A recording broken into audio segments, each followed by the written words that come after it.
All right, welcome back here to The Hill on NewsNation. Tonight, the White House is pushing back on a filing from the Department of Justice. The DOJ now saying a Maryland man who was deported to El Salvador due to a quote-unquote administrative error. However, the White House says that only tells part of the story.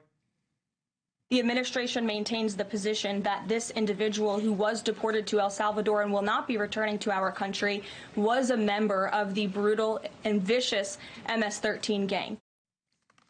Along the southern border, the number's much more clear.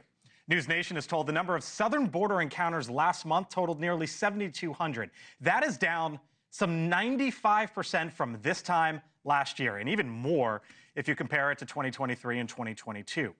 But there's clearly still more to be done at the border. For example, in Texas, the land commissioner there, Dawn Buckingham, now asking the Trump administration to seize control of several pieces of land in the Rio Grande River. That separates the U.S. from Mexico. She's now written to the president saying that those islands, as they are being used by the cartels for smuggling operations and being used as stash sites. You might wonder, how could that be, given it's land that is on the U.S. side? Commissioner Buckingham with us now here on the Hill, joining us live tonight in studio. Nice to see you, Dawn. Thanks for being here as always. Always great to be on. So you just wrote to the president today about this, but explain, and I'll get to that in a second, but explain to me, you have this land that is north of the Rio Grande that you say is sort of being controlled by the cartels and stash sites. How? It's confusing because for the average person, they might be like, how's this possible? Right. Until these islands are declared, either the United States or Mexico, neither law enforcement or military from either country can step foot on them. Of course, once they're declared, then military can step in or law enforcement can step in and obey our laws. So what we're doing is literally seeking out these safe havens for the cartels, these lawless areas, because they were not under a jurisdiction until formally claimed. The General Land Office in Texas is, of course, the mapping entity for the state. We determine the center of the river, and by our treaty with Mexico, anything north of the center of the river is the United States. So what's happening there right now? Because you say still needs to be declared, but these are cartel sites. So if you were to go there right now, and again, this is north of the Rio Grande, if you were to go there right now, what would you see? Well, right now they're Texas. So you would see the Texas Military Department and the Department of Public Safety, of course, led by Governor Abbott, is probably going to come in and get these lands cleared very quickly, get the concertina wire up, take away the stronghold of the cartels, get rid of the drugs, the weapons, the abused people, and get complete operational control of those sections of the border. You wrote to the president today. It was a letter dated or yesterday, just the other day. You want Border Patrol basically to work with state authorities. Have you heard back from the White House? You're obviously here with us in Washington.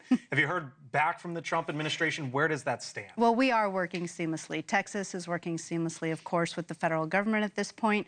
They were waiting for us to get the islands declared before they could step foot on them. One of the islands is slightly complicated. Part of it is actually federal land. Part of it is state land. Okay. It's a complicated thing that we probably don't have enough time to fully understand, but we just wanted to let them know, hey, we've got these islands declared. They are, in fact, the United States. It is time to get these cartels off of them and get complete operational control of our border. The big story here, one of them, is tariffs, right? We know how the president has used tariffs to try to negotiate with Mexico.